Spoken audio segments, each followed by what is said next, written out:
Run to fight the foe. Run to fight the foe. Run to fight the foe.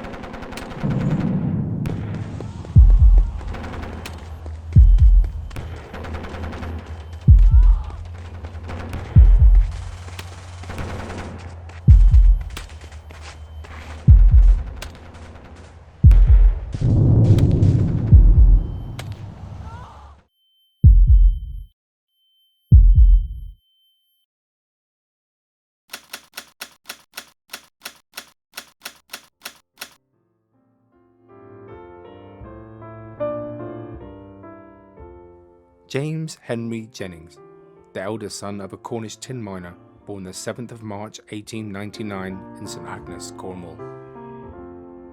The shining grass blades timber shaded now do quiver underfoot, and birds do whistle. Here at the museum over the last few years we've been investigating those that perished in the Great War. But here we actually have an example of someone who came back and returned to the village. Here we see evidence of sort of the contribution that they made to village life, obviously returning with the legacy of war. So there's an old saying that St Agnes tin is the finest tin in Cornwall, and as a result it always provided plenty of employment opportunities. In the 17th century there were records of 1,000 people being employed in mining within the parish, principally for tin. If you weren't mining, generally you were farming. There was a premium put on working in a mine. You earned more, but obviously with that came greater risks. By the early 20th century, the mining industry itself was in decline.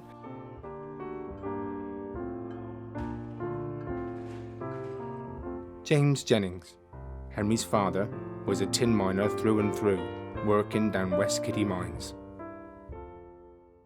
They used to light the fuses to set fuses off, you see, and he was on the day shift and the night shift came up.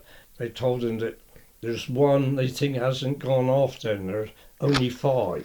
So he said, I'll look out for that or be on my guard. And unfortunately, one went off. He died with a broken back. The time they got on top of the shaft, he was actually killed with the explosion in that mine.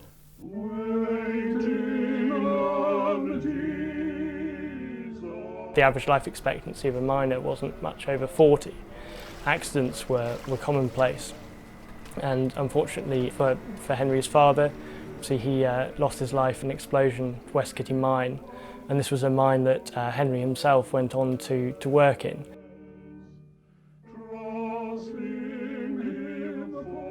England is at war with Germany.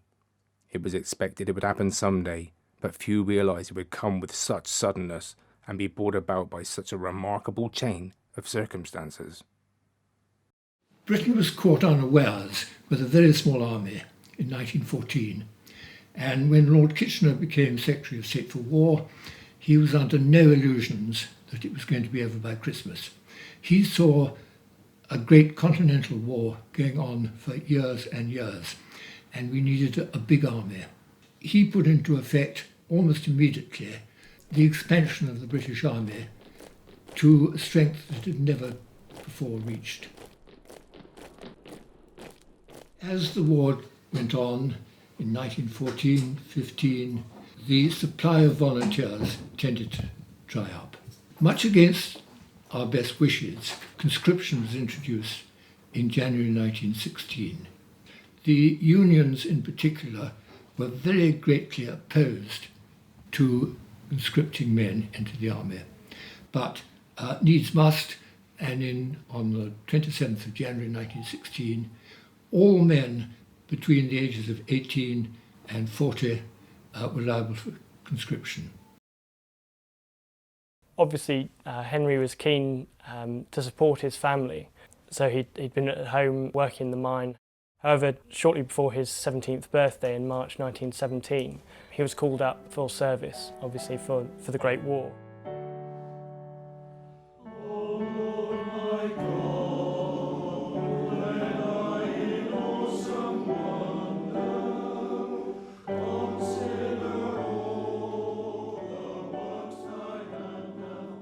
Early on the 20th of March 1917, Henry Jennings said his farewells, leaving his home in Churchdown St Agnes for the first time, and walked alone to the St Agnes railway station, catching the train for Exeter, changing at Truro for his connection.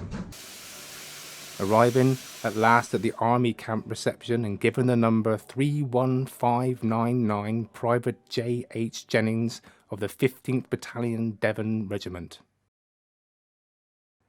This being the first time away from home, he no doubt felt anxious about what the future had in store for him. On the 27th of June 1918, Henry was transferred to the York and Lancaster Regiment, becoming 46678 Private J. H. Jennings, and sent to the Army Training School for Lewis Gunners, Herne Bay, Kent. Now, officially, the training was 6 months. Almost as soon as war started, this started getting shorter and shorter. The standard of shooting in the British Army was extremely high, and that was continued right through the war. From the Great War onwards, the shovel was one of the most important bits of kit the soldier carried. If you're down below the ground, you can't be hit by machine gun bullets or rifle bullets, and you're comparatively safe. In France, the trench system was quite incredible. Thousands of miles of trench, zigzagging all over the countryside. In 1918, 46678 Private Jennings was posted for active service in France to fight for his country. I think what is interesting is that at that time, your man was a labourer, and he'd probably never left St Agnes. And suddenly he found himself on the continent where nobody spoke English, completely different way of life, doing a completely different job. It's a strange attitude soldiers had in the Great War.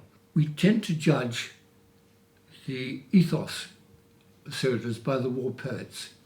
They were intellectuals, and they didn't represent the average Briton, either officer or soldier. It was taken by practically everybody. This is a job that's got to be done, and we'll do it. Even those back home in Cornwall felt the effects of the Great War. Due to shortages of men, coupled with a fall in the price of tin, many mines closed their doors. Yet the people of Cornwall united to play their role in the war. A family in Falmouth decided that they would send boxes of Cornish pasties to their son to share with his mates in the trenches. And they got them again very quickly, and there's a letter in the paper saying that these are wonderful, remind us of home, please send more.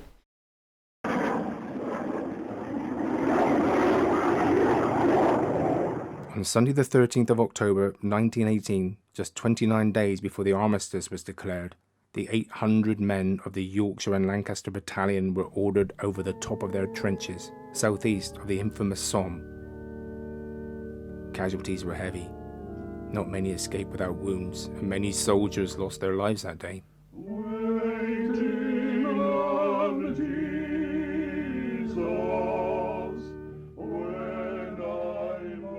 Henry Jennings was awarded the DCM for some quite outstanding bravery. He was number one in a Lewis gun team, and he was hit, and then even again during consolidation he was hit a further time, but he managed to actually keep his gun in action for 30 minutes after being hit, and he actually kept firing until the gun itself was rendered useless after being struck by a further bullet. He stayed for as long as he physically could, at great danger to himself, but clearly he was very committed to the cause.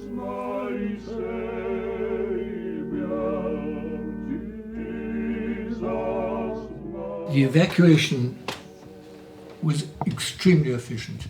The medical facilities were extremely good, and I think we led the world in casualty evacuation.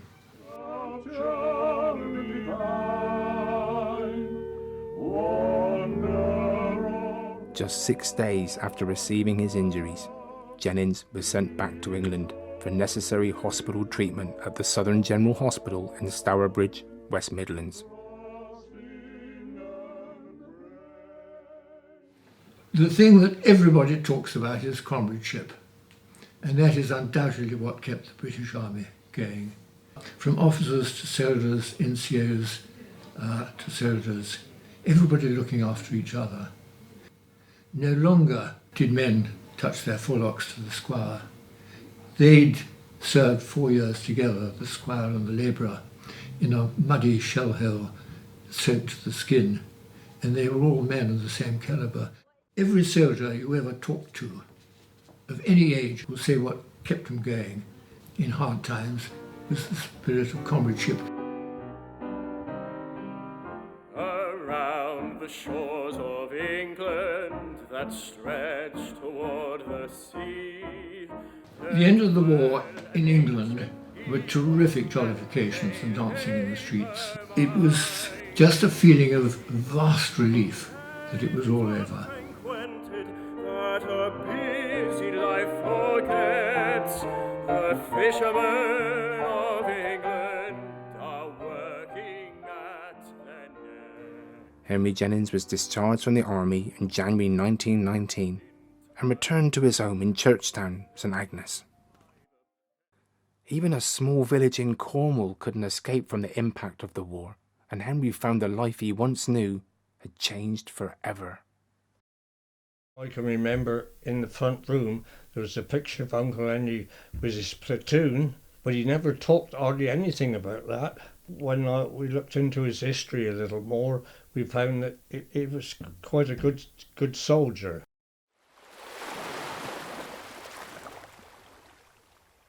I remember Jennings. I refer to him as Henry Jennings, as an older man, because I was much younger in those days. He was very impressive physically in stature, with snow-white hair, beautifully waved, and tall and very well built. And he just commanded people to look at him. Well, he and his brother, they were St Agnes people, born and bred, I understand. He and his brother were members of the Miners and Mechanics Institute, loyal members, I would think. Henry especially sang in the Methodist choir, which was a very big choir in those days. They've had very good voices and great support to the Methodist side of the village, of the community here. Oh yes, I've seen him there at concerts with the distinguished wavy white hair, and yes, they were quite figures here in the village, yes. Methodism was particularly strong within St Agnes. Wesley visited St Agnes on numerous occasions. As a result of all of Wesley's visits to the parish, a strong congregation grew up. Methodism became hugely popular. Every small hamlet had its own little chapel. And it was particularly strong at the early part of the 20th century, so when Jennings was here living in the village, it was sort of the core of the village society, really. I thronged the garden gable with flowers bright and fine, and into garlands twine them, with pleasant thoughts I bind them, and greetings intertwine, thousand greetings intertwine. The choirs were a really big thing for the local mines as well, so even though the mines themselves went into decline, the choirs lived on for some time afterwards, and it was that culture lives on to this day to some extent.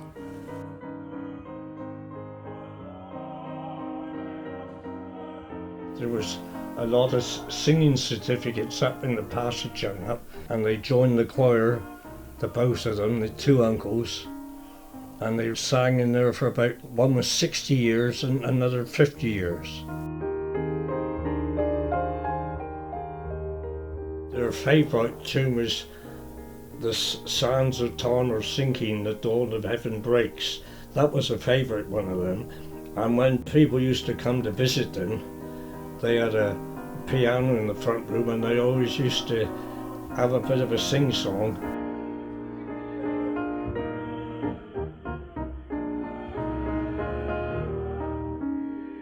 Every Christmas, the choir used to go down the bottom of the village and sing merits carols, and Uncle Henry used to pitch the note, and he did that for 50 years. After, obviously, the war, Henry had quite a long life. So during that time, he went to and worked at Radley College in Berkshire. He would return to St Agnes during his holidays, and eventually he ended up living with his sister, but neither of them married. Henry lived to an old age, dying just before his 83rd birthday.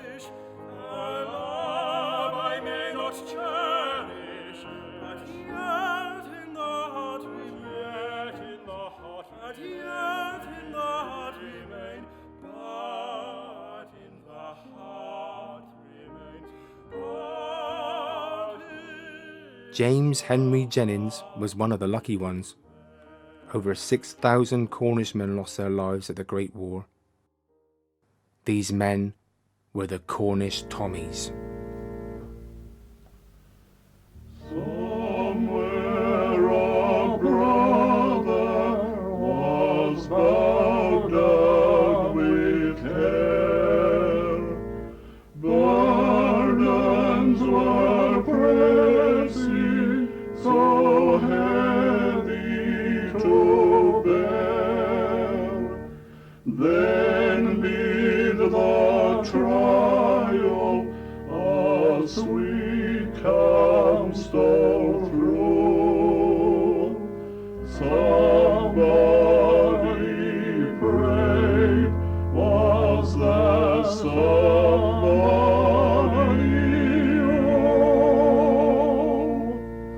Somebody prayed, somebody prayed. A burden grew lighter and carriage was stayed. A sight turned to song of fate. We interviewed 18-year-olds of today to discover how they may feel about being in Jennings' shoes.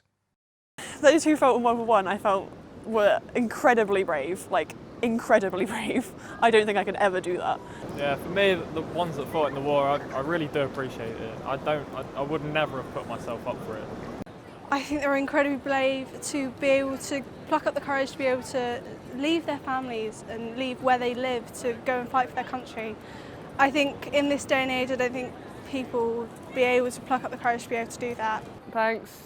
I mean, you did a lot for Cornwall. You represented us well, apart from, like, so we're all miners, so you did a good job. 100 years, lest we forget.